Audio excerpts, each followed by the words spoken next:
اقوال مولا علی شیر خدا۔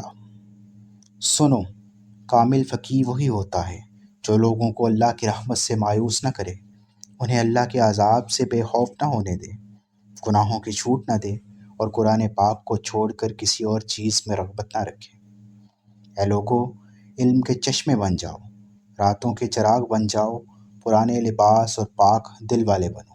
جب تمہاری آنکھیں دنیا کی چمک سے ہٹ کر رب کی رضا پر جم جائیں گی تو آسمانوں میں تمہاری شہرت ہوگی اور زمین پر تمہارا ذکر بلند ہوگا۔ علم مال سے کہیں بہتر ہے۔ علم تمہاری حفاظت کرتا ہے جبکہ مال کی تمہیں حفاظت کرنی پڑتی ہے۔ علم جتنا بانٹو اتنا ہی بڑھتا ہے جبکہ مال خرچ کرنے سے گھٹتا ہے۔ لوگ عالم سے محبت کرتے ہیں کیونکہ وہ علم کی روشنی میں اللہ کی اطاعت کرتا ہے۔ جب وہ دنیا سے چلا بھی جاتا ہے تو اس کا ذکر باقی رہتا ہے، لیکن مالدار کا نام اس کے مال کے ساتھ ہی مٹ جاتا ہے۔ دنیا علماء کو یاد رکھتی ہے، ان کا نام ہمیشہ زندہ رہتا ہے۔ مالداروں کا ذکر کہیں سنائی نہیں دیتا، بے شک نعمت کا تعلق شکر کے ساتھ ہے اور شکر کا تعلق نعمتوں کی زیادتی کے ساتھ۔ یہ دونوں لازم و ملزوم ہیں۔ جب تک بندہ شکر کرتا رہتا ہے اللہ کی نعمتوں کی بارش ہوتی رہتی ہے، لیکن جب شکر بند ہو جائے تو نعمتیں بھی روک دی جاتی ہیں۔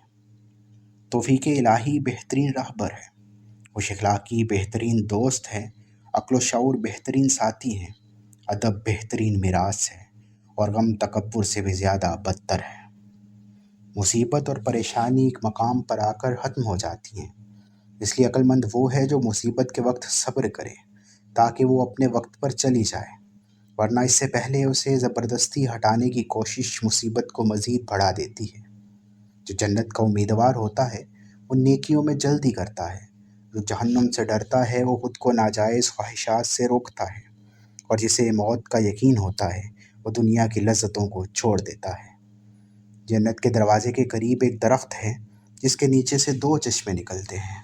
مومن جب وہاں پہنچے گا تو ایک چشمے میں غسل کرے گا جس سے اس کا جسم پاک ہو جائے گا، اور دوسرے چشمے کا پانی پیے گا جس سے اس کا باطن پاکیزہ ہو جائے گا۔ پھر فرشتے جنت کے دروازے پر اس کا استقبال کریں گے۔